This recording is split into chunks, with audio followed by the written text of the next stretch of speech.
Muy bien. Muy bien, entonces empezamos esta maratón con geografía, ¿sí? Con geografía. Vamos entonces a resolver la primera pregunta, que es la que tienen ustedes ahí, ¿no? En la pantalla, ¿no? La formación del relieve andino se produce y se seguirá produciendo debido a los movimientos permanentes de la superficie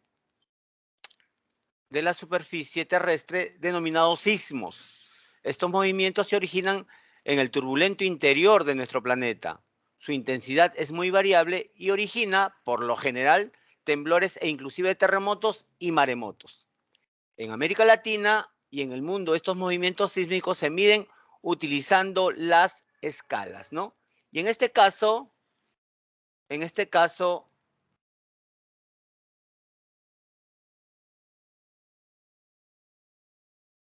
tenemos nosotros entonces que precisar, ¿no?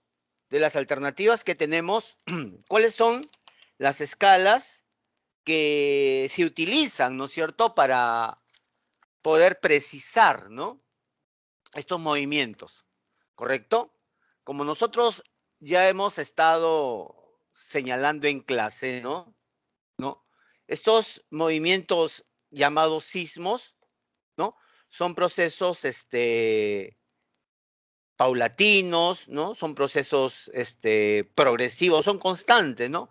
Es, en otras palabras, una liberación de energía de manera súbita, ¿correcto?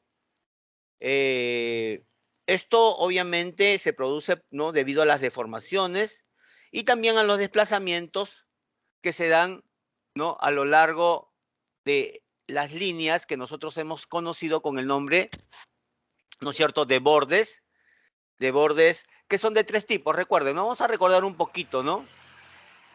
Aquí tenemos un borde, ¿de acuerdo? Y tenemos acá una placa tectónica, ¿no? Y acá hay otra placa tectónica, ¿de acuerdo? Muy bien.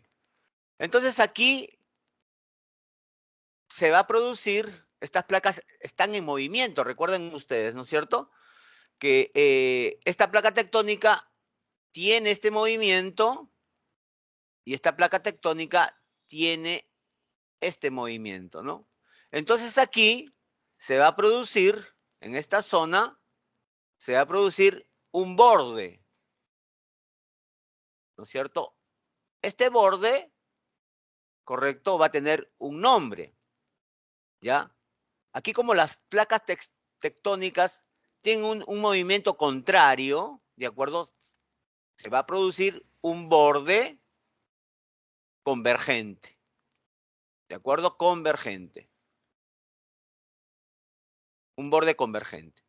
Y ese borde convergente, ¿de acuerdo?, que es el choque de placas tectónicas, va a producir, ¿de acuerdo?, una liberación de energía, ¿de acuerdo? Esa liberación de energía, que es de manera súbita, ¿de acuerdo?, va a producir lo que nosotros conocemos con el nombre de sismos, ¿de acuerdo? Con el nombre de sismos, ¿ya? El lugar al interior de la Tierra donde se produce esa liberación de energía, ¿de acuerdo?, recibe una denominación. Recuerden ustedes, ¿no? Aquí nuevamente, a ver, un momentito. Aquí tenemos la superficie de la Tierra y aquí tenemos un borde. Esta es una placa tectónica, y esta es otra placa tectónica, ¿de acuerdo? Como ya hemos señalado, estas placas tectónicas tienen un movimiento. Esta placa tectónica se dirige hacia esta dirección y esta a la otra dirección. Entonces se va a producir, de acuerdo, un choque de placas. Entonces este es un borde convergente, ¿de acuerdo? Muy bien. El lugar donde se produce esa liberación de energía, que es al interior de acuerdo, de la superficie terrestre, este lugar va a tener un nombre, ¿de acuerdo? Se denomina hipocentro o foco. Hipocentro, hipocentro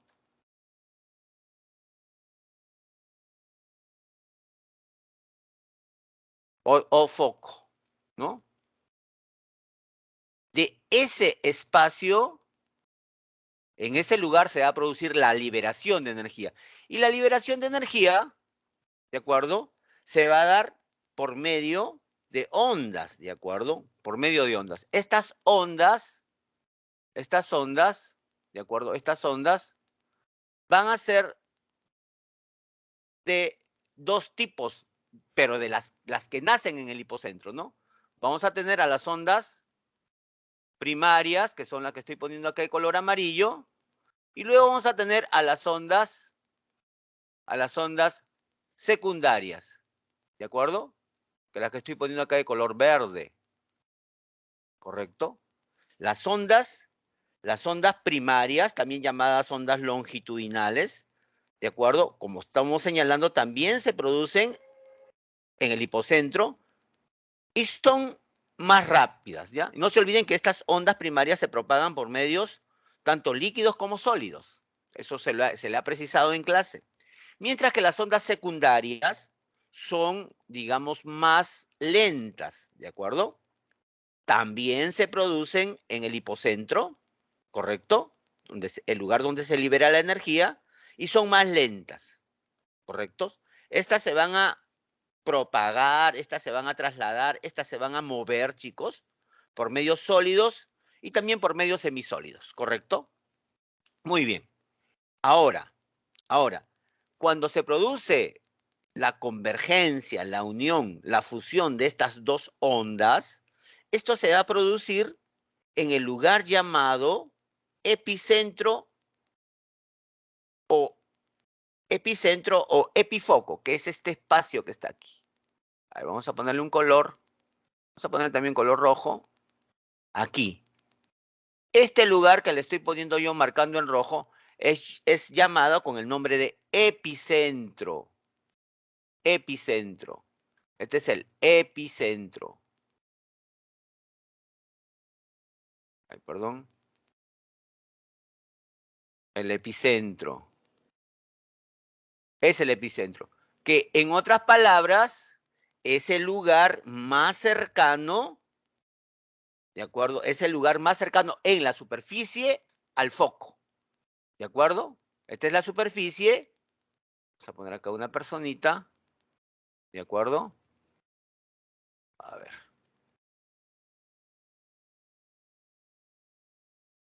¿De acuerdo? Esta es la superficie. Y este es el epicentro, ¿de acuerdo? El epicentro o epifoco, que es el lugar en la superficie más cercana al hipocentro, ¿de acuerdo? Es el lugar más cercano al hipocentro, ¿de acuerdo? Muy bien. De este espacio se van a dar las llamadas ondas superficiales, ¿ya? Las ondas superficiales, que son aquellas ondas producto de la fusión, ¿de acuerdo? De la mezcla de las ondas primarias y las ondas secundarias, ¿correcto? ¿No? Que se dan obviamente en las capas más superficiales de la Tierra, ¿de acuerdo? Muy bien, muy bien. Entonces, estos sismos, ¿de acuerdo? Estos sismos pueden ser medidos, ¿de acuerdo? Pueden ser medidos mediante las llamadas escalas. Y las escalas que se utilizan, ¿de acuerdo? Y que nosotros hemos visto en clase son tres, ¿de acuerdo? Hemos visto la escala de magnitud, la primera escala, ¿no? La escala de magnitud local, ML, que también es conocida con el nombre de escala de Richter, ¿de acuerdo? No se olviden, la escala de Richter. La segunda escala es la escala de magnitud de momento, que le hemos también graficado, ¿no? Con una M y luego una W. Y la tercera escala es la escala de Mercalli modificada, ¿ya? Mercalli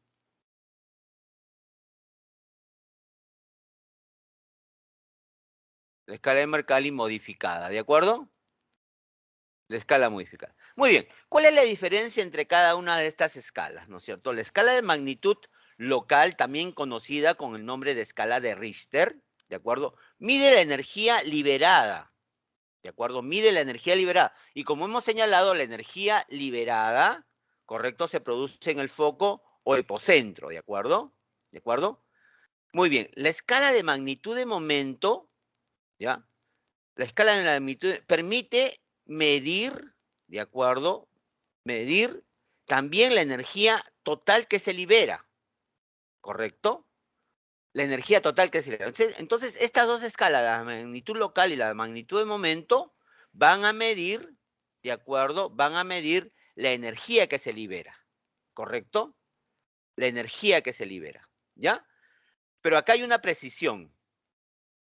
La escala de Richter o magnitud local, ML, nos va a permitir solamente medir con mayor precisión sismos hasta 6,5 grados. ¿De acuerdo? 6,5 grados. Esa es, digamos, los grados que nos permite medir con exactitud la escala de magnitud de momento. Pero, perdón, la escala de Richter o magnitud local. Mientras que la magnitud de momento sí nos permite medir todo tipo de sismos, ¿de acuerdo? Todo tipo de sismos, ¿no? Entonces, no hay restricción, ¿correcto? Entonces, la escala de la magnitud, ¿de acuerdo? La magnitud a que se refiere estos dos escalas van a medir la energía que se libera, ¿de acuerdo? La energía que se libera. Mientras que la escala de Mercalli modificada, ¿de acuerdo? No utiliza ningún instrumento, porque las anteriores sí utilizan un instrumento, digamos, de referencia que es el sismógrafo, ¿correcto? Pero la escala de Mercalli no utiliza ningún instrumento, porque la escala de Mercalli va a evaluar, va a medir la intensidad. No se olviden, la intensidad. ¿Y qué quiere decir medir la intensidad? ¿No? Medir la destrucción que ha producido el movimiento sísmico en un determinado lugar o espacio. ¿De acuerdo? ¿Ya? Muy bien, entonces no se olviden, las escalas tanto en magnitud local como la de magnitud de momento miden la energía. ¿De acuerdo? Miden la energía que se libera. ¿Ya? Utilizan como referencia también al sismógrafo, ¿correcto? Mientras que la escala de Mercalli mide, no se olviden, la intensidad, que es el grado de daño producido, por el sismo en un determinado lugar.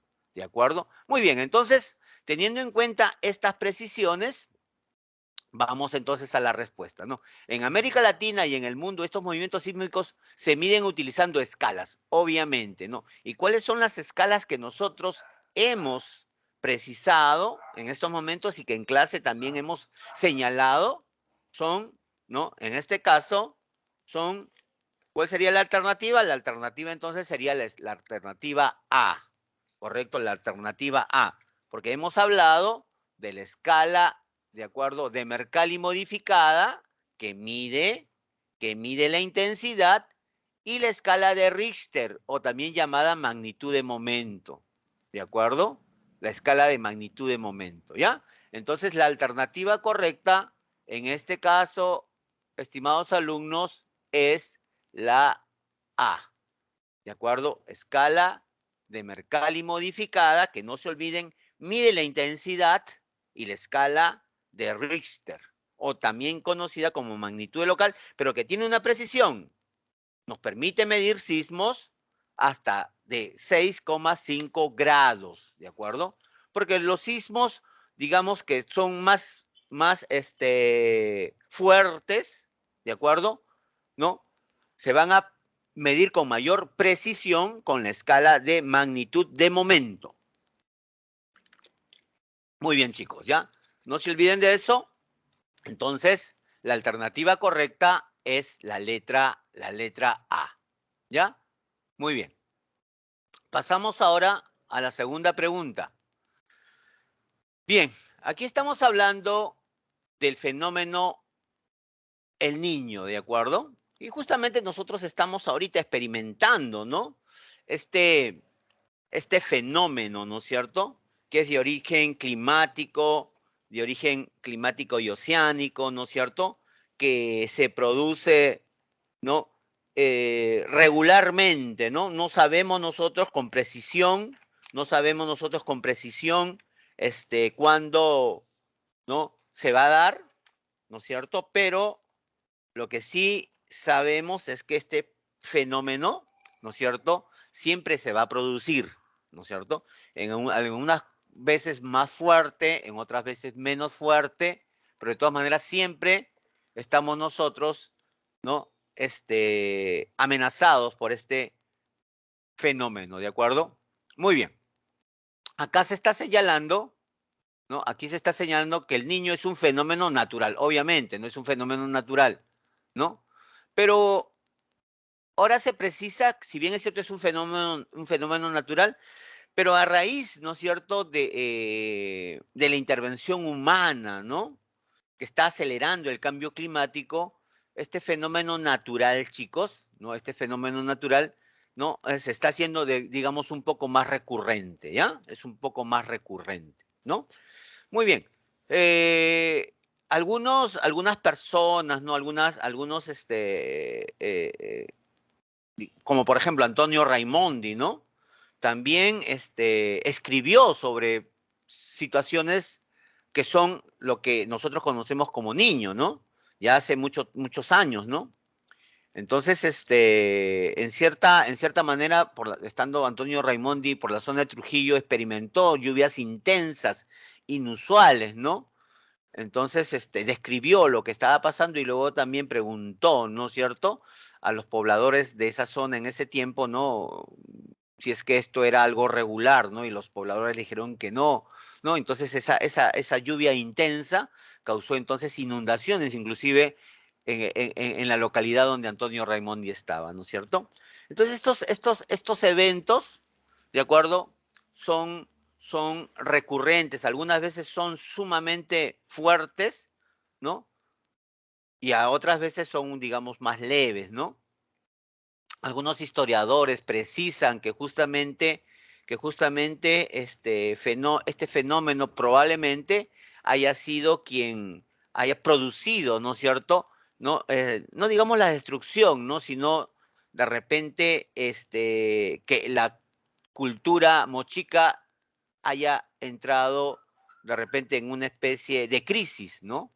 Por las lluvias intensas, por los daños que venía causando de repente en la agricultura y en algunas actividades económicas que ellos realizaban, ¿de acuerdo? Entonces, inclusive en la cerámica de esta cultura se ve también, ¿no es cierto? Ustedes saben que ellos fueron los más grandes ceramistas, ¿no?, del Perú antiguo. Entonces se precisa ahí, ¿no?, que hay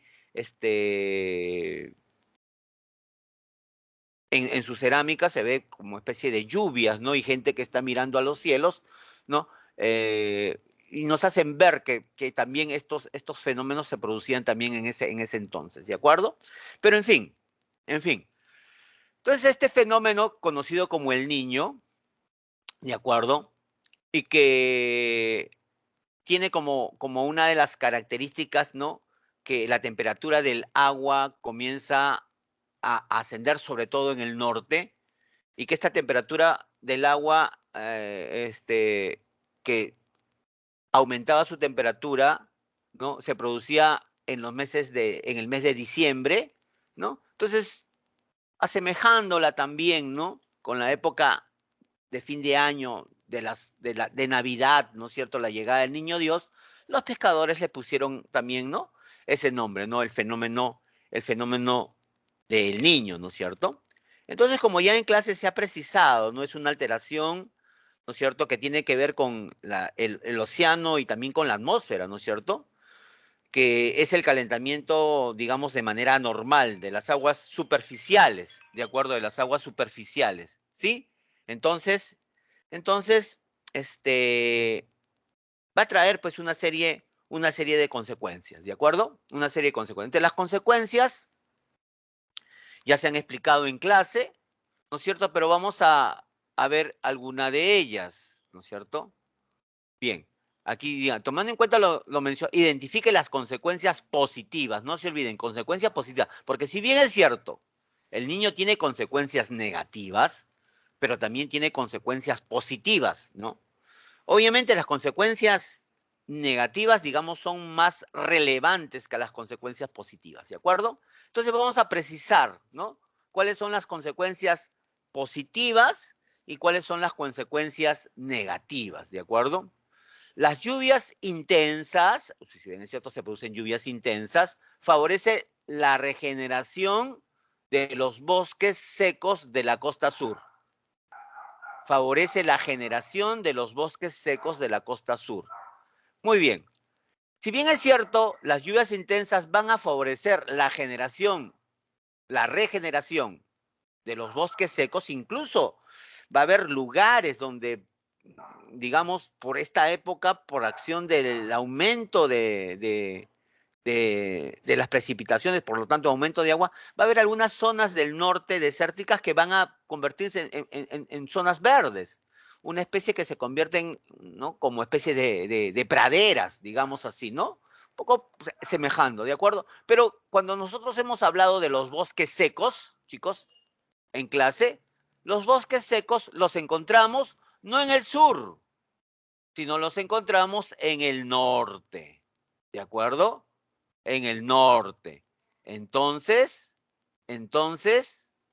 esta alternativa no es cierta, no es una consecuencia positiva, ¿de acuerdo? Muy bien, continuamos. La aparición de diferentes especies hidrobiológicas pelágicas, ¿no? Cuando nosotros hablamos de especies hidrobiológicas, estamos hablando básicamente de peces, ¿no? Y la palabra pelágicas, ¿de acuerdo? La palabra pelágicas nos hace referencia a especies que no viven, ¿de acuerdo?, cerca a las costas, que viven alejada de las costas, ¿de acuerdo? Que viven alejada de las costas. Entonces, cuando hay un cambio, ¿de acuerdo? Cuando hay un cambio, ¿no?, de temperatura del agua frente a las costas peruanas, obviamente las especies que se caracterizan y que están, digamos, acondicionadas a vivir, ¿no es cierto?, en esa temperatura, y esa temperatura cambia, ¿de acuerdo? Esa temperatura se eleva, entonces esas especies van a buscar aguas distintas, ¿de acuerdo?, con otra temperatura. Pero también va a propiciar la aparición de especies nuevas. Y estas especies que viven lejos de las costas van a llegar a zonas cerca de las costas. Entonces, esta es una consecuencia positiva, ¿de acuerdo? Porque van a llegar otras especies. Si bien es cierto, las especies acondicionadas a un mar frío, a un agua fría, van a profundizarse, van a ir a otros espacios buscando, ¿no es cierto?, esa agua fría, pero sí van a llegar otras especies, ¿de acuerdo? Que digamos, no digamos van a reemplazar, ¿no? Pero sí van de repente, de una u otra manera, a hacer que la falta de ciertas especies de aguas frías no se sienta mucho, ¿de acuerdo? Entonces, van a aparecer diferentes especies, ¿no es cierto?, en el mar peruano. Entonces, esa sí es acertada, ¿de acuerdo? Muy bien. El exceso de lluvia favorece la recarga de los acuíferos. Recuerden ustedes que cuando hablamos de hidrografía del Perú, hidrografía, ¿no?, del mundo, ¿no es cierto?, estábamos hablando de las aguas continentales, de las aguas dulces, ¿de acuerdo? Muy bien. Y en ese momento también se hablaron, ¿no? De las aguas subterráneas, ¿no? Del manto freático, ¿de acuerdo? Entonces, al interior, en el subsuelo, ¿no es cierto? Hay espacios, chicos. Hay grandes espacios, ¿de acuerdo? Donde el agua que se filtra por el exceso de las lluvias se va a almacenar, ¿de acuerdo? Se va a almacenar. Estos espacios son conocidos con el nombre de acuíferos y que justamente se van a recargar por las intensas lluvias que se producen por el fenómeno del Niño. Y esto obviamente es una consecuencia positiva. ¿Por qué? Porque esta agua almacenada posteriormente va a ser utilizada, chicos. ¿De acuerdo? ¿Ya? Entonces, esta es una consecuencia, digamos, positiva. Muy bien. Y luego tenemos el aumento de la temperatura, beneficia cultivos industriales como el algodón. No. Chicos, las plantas, así como los animales que estamos acondicionados a un determinado clima, a una determinada temperatura, ¿correcto? ¿No? Las plantas también están acondicionadas, ¿no? A un determinado suelo, a una determinada temperatura, a un determinado nivel de agua, ¿de acuerdo? Por eso no se puede sembrar cualquier producto en cualquier región del Perú, ¿no? No se puede sembrar, digamos, café, ¿no? No se puede sembrar café en Ica, ¿correcto? Por poner un ejemplo, ¿no? Muy bien, entonces las plantas necesitan ciertas condiciones para poder producirse, ¿no? ¿No? Y el aumento de la temperatura obviamente no va a beneficiar a cultivos como el algodón, ¿de acuerdo? El algodón necesita una temperatura promedio de aproximadamente 20 grados, ¿de acuerdo? Pero con el aumento de la temperatura que llega a 28, 29 grados, obviamente eso va a afectar a cultivos como el que estamos mencionando. Entonces, las alternativas correctas son la 2 y la 3, y la respuesta correcta en este caso es la E. ¿De acuerdo, chicos? Muy bien. Vamos entonces a continuar y nos vamos ahora con la pregunta número 3.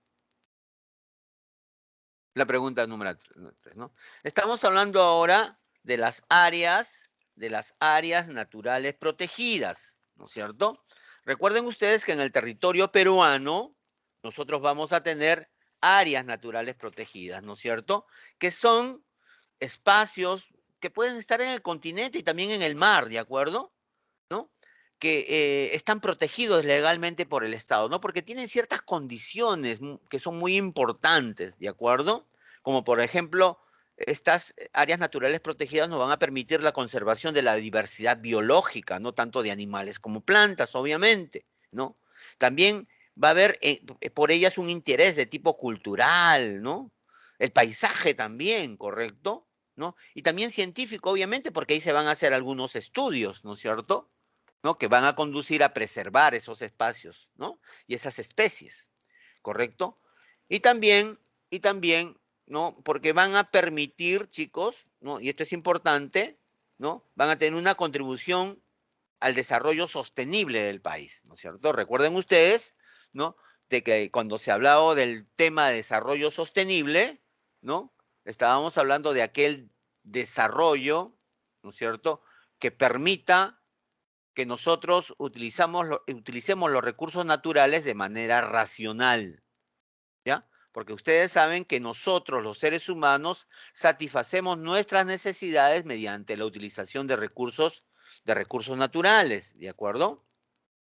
Entonces, si nosotros, en nuestra generación, ¿no?, depredamos, malgastamos los recursos naturales, obviamente, ¿con qué recursos naturales van a poder satisfacer sus necesidades las generaciones que nos siguen? Por eso hay la necesidad de aplicar estos tipos de estudios y también crear y proteger las llamadas áreas naturales protegidas. Muy bien, chicos. Aquí nos señala, ¿no? Según la condición legal, ¿no? Según la condición legal, su finalidad y los usos permitidos, chicos, ¿no? Aquí los usos permitidos, aquí nos están señalando, ¿no es cierto? ¿No? Y los usos permitidos, estas áreas naturales protegidas, ¿de acuerdo? ¿De acuerdo? Están clasificadas, ¿de acuerdo? ¿No? De acuerdo a la clasificación que nosotros hemos señalado en clase, ¿no es cierto? Que nosotros hemos señalado en clase, ¿sí? Las áreas naturales protegidas, ¿no? Las áreas naturales protegidas, ¿de acuerdo? Tienen o son de dos tipos o clases, ¿no? Habíamos hablado de las áreas naturales que son intangibles y las áreas naturales que son tangibles, ¿correcto? Cuando hablamos nosotros de áreas tangibles, estamos hablando de aquellas áreas naturales que sí pueden, ¿de acuerdo?, tener un uso, ¿ya? Que pueden tener un uso, pero ese uso es regulado por el Estado, ¿de acuerdo? En los lugares, ¿no es cierto? En las especies, ¿no es cierto? Porque esos estudios obviamente van a permitir, ¿no es cierto? ¿No? Ese uso va a permitir también, ¿no?, que estas áreas sean mejor estudiadas, ¿no es cierto? Y que también algunas especies pueden ser utilizadas, ¿no? ¿Correcto? Entre las áreas de uso directo o tangibles, por ejemplo, tenemos a las reservas nacionales, pues, ¿no es cierto? Imagínense ustedes que en unas reservas nacionales donde se protege también, ¿no es cierto?, la fauna, como por ejemplo Pampas Galeras, ¿no? La reserva de Pampas Galeras tiene un espacio, ¿no? Es de una determinada área, ¿no es cierto? Entonces ahí se protege varias especies. Entre las especies protegidas están las vicuñas, ¿correcto? Entonces, ahí se protege a esta especie. Y esta especie, al ser protegida, comienza a aumentar de tamaño, ¿no? En cantidad. Me estoy refiriendo en cantidad, ¿correcto? ¿No? Porque no se permite, digamos, su caza, ¿no? Su comercialización, ¿correcto? Y aumenta en cantidad, ¿no? Entonces, pero el área sigue siendo la misma en tamaño, en superficie, pero la cantidad de especies, animales comienza a aumentar. Y obviamente va a haber la misma cantidad de alimento para estas especies. Pero ¿qué pasa si la especie sigue aumentando en cantidad, en número, y la alimentación es la misma cantidad? ¿Cierto? Entonces, ¿qué es lo que va a ocurrir? Va a ocurrir, ¿no?, que la especie no puede estar en peligro porque su alimento se va a acabar y eso va a poner en peligro a toda la especie. Entonces, se permite, de acuerdo, el uso, ¿no?, de esta especie, como por ejemplo la vicuña, ¿no? Entonces hay que regular la cantidad de vicuñas que hay en Pampas Galeras, porque no se puede permitir que siga creciendo y creciendo, porque podría en peligro a la misma especie y a las demás especies que viven ahí. Entonces se va a hacer un uso, ¿de acuerdo?, directo de las especies, ¿no? En primer lugar, se va a sacrificar, de acuerdo, los guardabosques van a sacrificar a las vicuñas enfermas, ¿de acuerdo? Luego van a sacrificar a las vicuñas, digamos, que tienen una mayor edad, ¿de acuerdo? Luego van a sacrificar a las vicuñas machos, ¿no es cierto?, para regular el crecimiento de la población de vicuñas. Entonces, ese es un ejemplo de uso directo, ¿de acuerdo? ¿Ya? Y luego tenemos, ¿no?, los que son intangibles o de uso indirecto, ¿no? Ahí tenemos a los parques nacionales, a los santuarios nacionales, a los santuarios. Ahí está impedido todo uso de los recursos. Solamente, obviamente se permite, ¿no?, la utilización de los recursos de los pobladores de esa zona.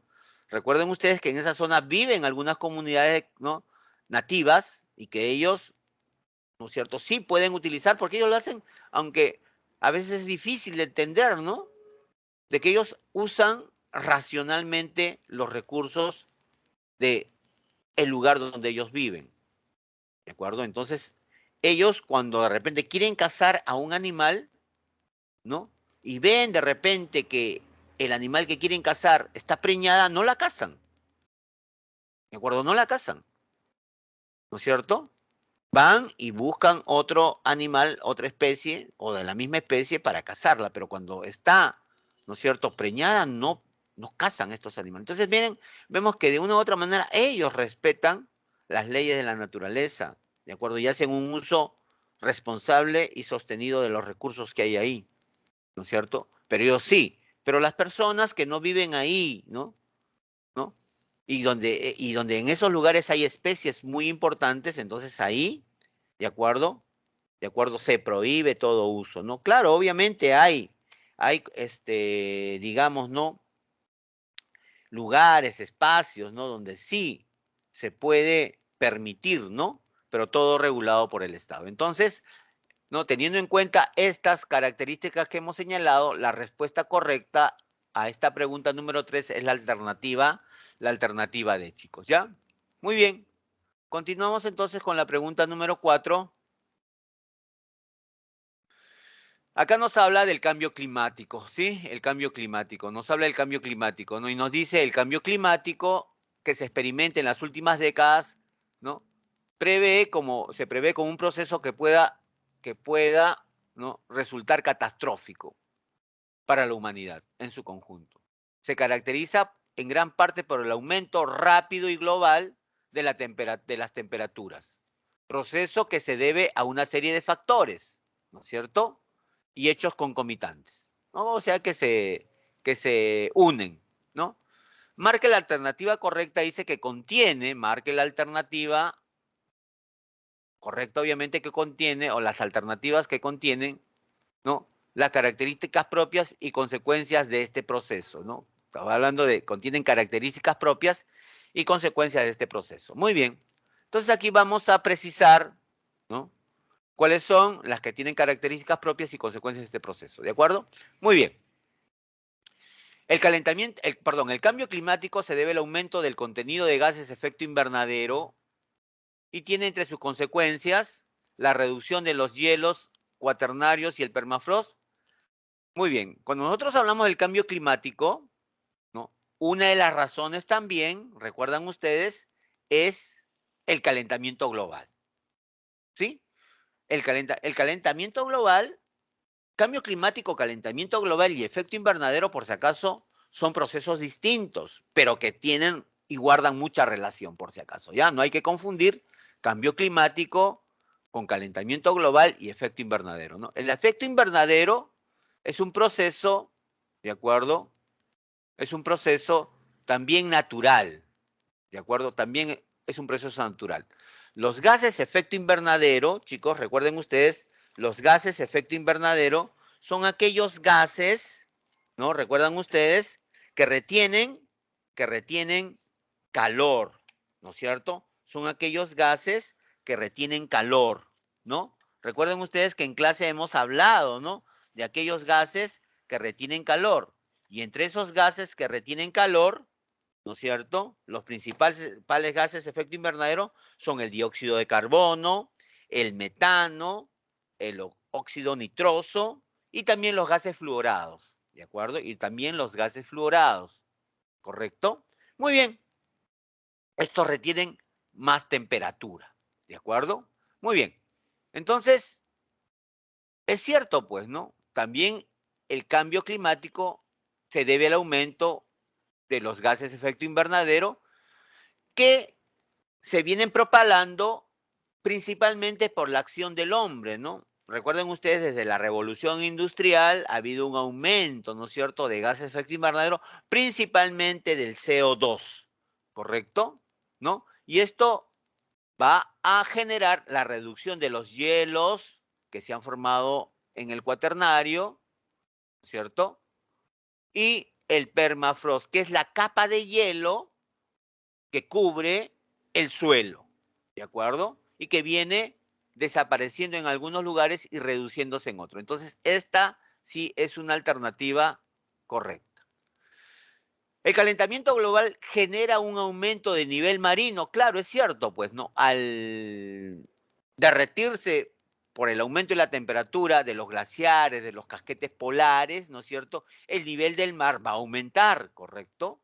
Y va a afectar a países, claro, que va a afectar a países que tienen costas, que tienen litoral, ¿no es cierto?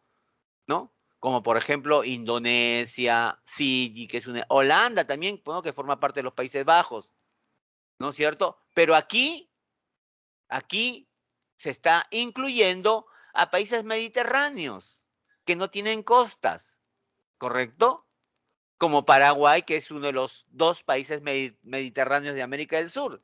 El otro país mediterráneo es Bolivia, recuerden ustedes, ¿no es cierto?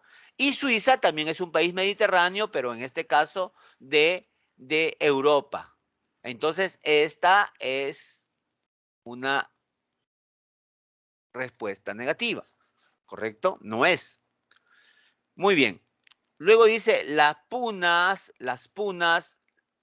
altas de los Andes, en las punas altas de los Andes, el cambio climático puede causar retroceso y desaparición de glaciares, dice, pero a la vez puede hacer que se cultive en las zonas cada vez más altas, ¿no es cierto? Entonces, esto verdaderamente no es cierto, ¿no es cierto? ¿No? ¿Por qué?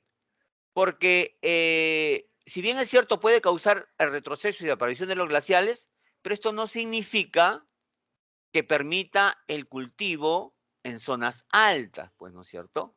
Esto no va a permitir, no es cierto, porque cualquier cultivo, ¿no es cierto?, no se va a dar en zonas altas, ¿no es cierto? Entonces puede haber algunos productos que se puedan aclimatar, ¿no? Que se puedan realizar en zonas altas, pero recuerden ustedes, ¿no? En zonas muy altas no se puede. Y cuando hablamos nosotros de desaparición y retroceso de los glaciares, estamos hablando, pues, ¿no es cierto?, de alturas que superan los 4.500 metros, los 5.500 metros de altitud. Entonces, en esa altitud es imposible que se pueda cultivar, ¿de acuerdo? Por eso también esta alternativa no es. Y vamos a la 4. El cambio climático va a causar en todo el mundo el aumento de inundaciones, huaicos, erosión de la tierra y movimientos de masa de alto riesgo, claro, pues, ¿no es cierto? ¿Por qué? Porque cuando hablamos de cambio climático, ¿no es cierto? Va a haber, ¿no es cierto?, una serie de eventos, ¿no?, que van a generar una serie de desastres de origen natural. La temperatura aumenta, ¿no? Va a haber una tropicalización de la tierra, va a haber un aumento de precipitaciones en algunos lugares y va a traer como consecuencia inundaciones, pues, ¿no es cierto? En el caso del Perú también, no solamente inundaciones, huaicos, ¿no?, que son regulares en el verano por el aumento de las precipitaciones, sobre todo en los Andes occidentales, ¿no es cierto? Eso va a traer consigo el aumento de las precipitaciones, el aumento del caudal de los ríos también va a traer como consecuencia erosión de las tierras. Y por lo tanto también movimientos de masas que tienen alto riesgo. Entonces, a ver, aquí. Esta sí es verdadera, ¿ya? Esta sí es verdadera, ¿no? Que había puesto X, esta sí es verdadera, ¿ya? Muy bien, entonces tenemos que la alternativa 1 y la alternativa 4 son las adecuadas. Entonces, esta es la letra D. ¿De chicos? Muy bien, pasamos ahora a la pregunta 5. Los meridianos y los paralelos, aquí nos están hablando ya, este es de la primera clase, ¿no? Los meridianos y paralelos permiten ubicar geográficamente cualquier punto o área de la superficie terrestre, ¿cierto? Pues, ¿no? Estas son líneas imaginarias, ¿no? Que como su nombre lo señalan, son líneas imaginarias, ¿ya? Si nosotros vemos una imagen satelital de la Tierra, no vamos a ver ninguna línea, pues, ¿no es cierto? Estas han sido creadas principalmente para ubicar, ¿de acuerdo? Para ubicar lugares, espacios, ¿no? O sea, cualquier punto o área sobre la superficie terrestre, ¿no? Calcular distancias, extensiones, etcétera, ¿no? O sea, estas líneas imaginarias son muy importantes, ¿de acuerdo? Sin ellas no podríamos ubicar, pues, exactamente un lugar, ¿no? ¿Correcto? Muy bien. Muy bien, un poco es como la dirección de un lugar, ¿no? O sea, a uno le dicen, anda a la casa de tal familiar y uno no conoce ese lugar, pero te tienen que dar pues la dirección, ¿no es cierto? ¿No? Pero te van a decir, anda, porque cuando hablamos de meridianos y paralelos estamos hablando de dos datos. Te dicen, bueno, miren chicos, yo vivo en el Riman, ¿no? Entonces me dicen, anda a la avenida Pizarro, pero la avenida Pizarro tiene 12 cuadras. O sea, me están dando la ubicación exacta de un lugar, no me están dando la ubicación exacta de un lugar. Para que me den la ubicación exacta del domicilio de una persona que tengo que ir a visitar, a ver, a preguntar algo, me tienen que dar no solamente la avenida, que es un dato, sino también me tienen que dar la numeración, ¿no es cierto? Donde vive. Entonces me estarían dando dos datos. Con eso sí puedo ubicar el lugar donde vive una persona. Lo mismo también, pues, ¿no? Para ubicar el lugar geográficamente de un punto, de un lugar sobre la superficie de la Tierra, me tienen que dar estos dos datos, los meridianos y los paralelos. ¿De acuerdo, chicos? Los meridianos y los paralelos, ¿ya? Muy bien, muy bien. Luego dice, ¿no? Al respecto, identifique las alternativas que contienen las características del sistema de ubicación por coordenadas geográficas, ¿no? Muy bien. Entonces aquí estamos hablando de coordenadas geográficas. Estamos hablando de latitud y longitud, ¿correcto? Estamos hablando de latitud y longitud. Muy bien. Entonces cuando nosotros hablamos de latitud y longitud, ¿no es cierto? Cuando hablamos de latitud y longitud, ¿no es cierto? Vamos a hablar, ¿no es cierto? Bueno, un poco que recordando, ¿no? ¿Qué cosa es la latitud y qué cosa es la longitud? ¿No? Aquí tenemos nuestro planeta, ¿no es cierto?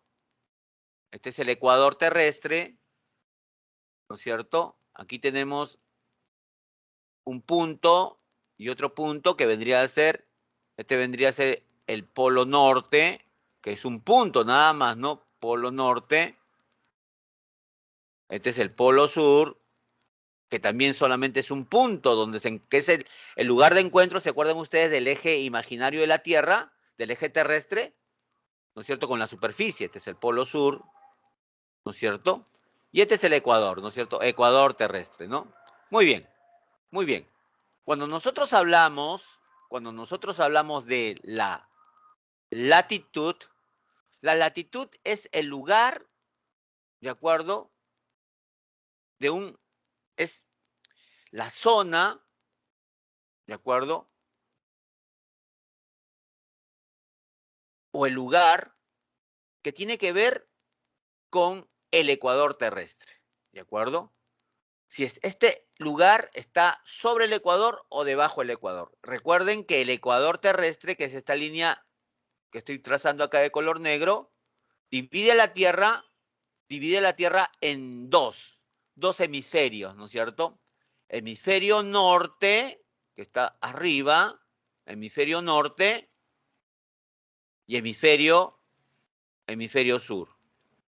Recuerden ustedes que el hemisferio norte es también conocido como hemisferio, ¿no es cierto?, boreal, y el sur, hemisferio austral. El hemisferio norte es conocido también como hemisferio continental y el hemisferio sur como hemisferio marítimo.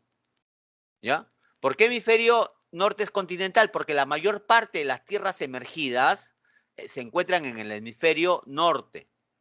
Y la mayor parte de la superficie del hemisferio sur es mar, es océano.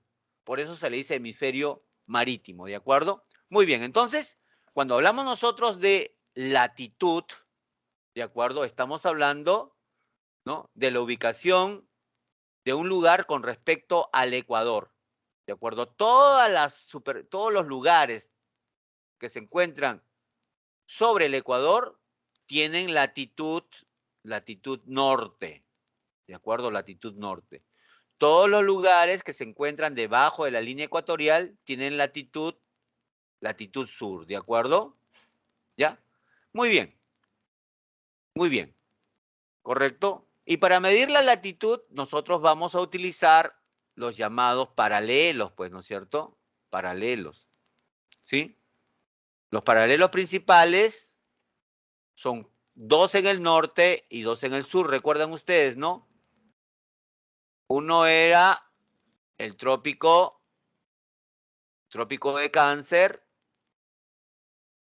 Este es el trópico de Capricornio. ¿Se acuerdan? ¿Sí? Y luego el círculo polar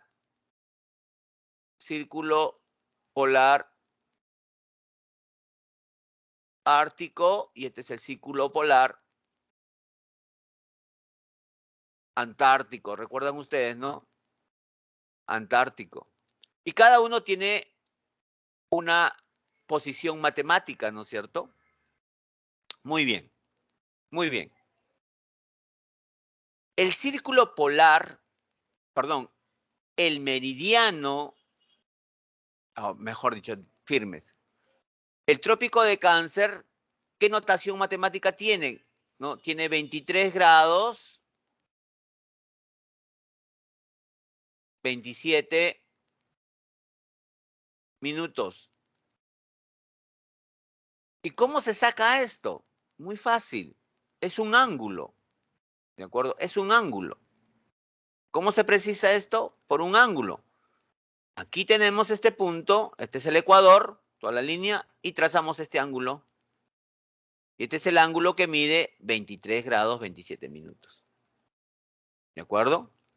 Por eso aquí nos dice, la latitud, que es lo que estoy hablando acá, es un punto en la superficie terrestre, en este caso aquí, este punto que está acá, es el punto de la superficie terrestre, es el arco del meridiano que hay entre el punto y la línea ecuatorial. ¿De acuerdo? Este es el arco que hay entre el punto y la línea ecuatorial y el punto. Este es el arco. Este es así se mide la latitud. Y la longitud también es lo mismo. Por eso la alternativa correcta aquí, en esta pregunta número 5, ¿de acuerdo? Es la alternativa C. 1 y 2. ¿De acuerdo? 1 y 2. Por lo siguiente, miren acá. Aquí he copiado.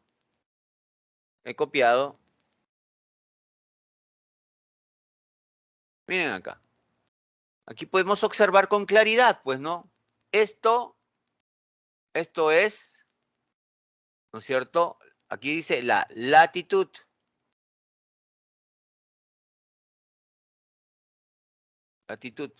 Y esto es la longitud.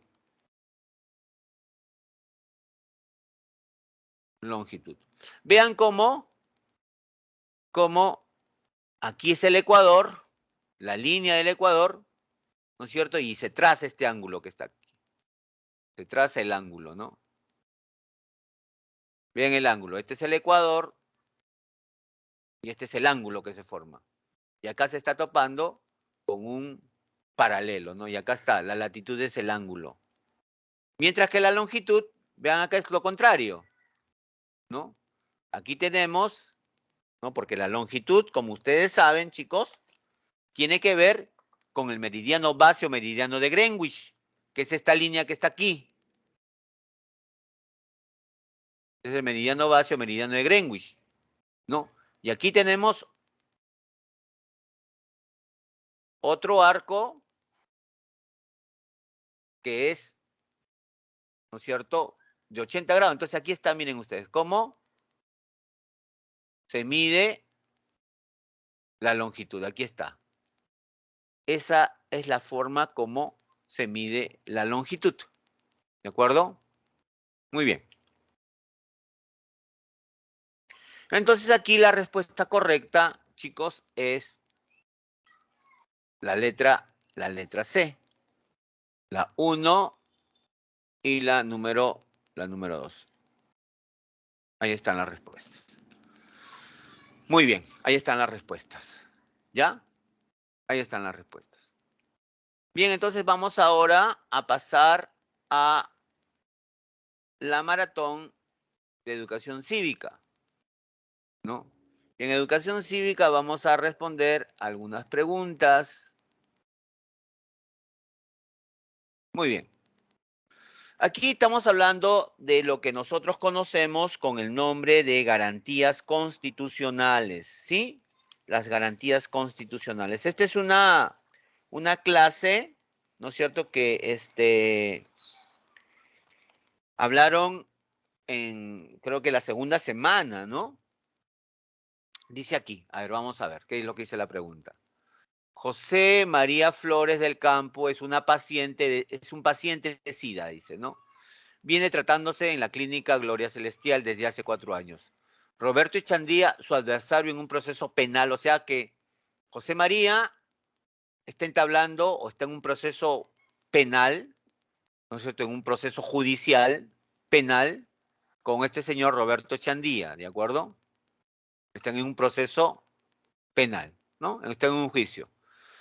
Ha solicitado información relacionada con su historia clínica, la historia clínica de José María, que es un paciente de SIDA, con el fin de divulgarla. O sea, Roberto Echandía quiere divulgar que José María Flores tiene SIDA, ¿ya? Como su intimidad personal y familiar está amenazada, José María decide interponer una acción de garantía en el Poder Judicial. En este caso, la garantía es, muy bien, un poco para ir recordando esta clase que fue la segunda clase, hablamos de las garantías constitucionales. Ustedes saben, chicos, que nosotros tenemos una serie de derechos y estos derechos son protegidos por la Constitución Política del Perú y por lo tanto es el Estado peruano quien nos tiene que proteger de estos derechos que tenemos, ¿correcto? Recuerden ustedes que en la clase 1 se habló, creo que, de los derechos humanos, ¿no? Y los derechos humanos son universales, son inherentes, propios de la persona humana y también son inviolables. Profesor Ríos, ¿cómo está? Disculpe, buenos días. Ya culminó la hora, profesor. ¿Es una hora nomás? Así es, Ah, profesor, termina a las 11. no sabía, discúlpeme, yo pensaba que eran 2 horas. No me dijeron nada. Entonces voy a darle las respuestas de la maratón, si es que la tienen. Es, Sí, por favor, es, disculpe, profesor. ya, gracias, gracias. Y estas son las respuestas de las preguntas que nosotros habíamos estado viendo. Ya, muchas gracias, chicos. Disculpen, hasta otra Buenos días, oportunidad. buenos días, profesor. Que te vaya bien.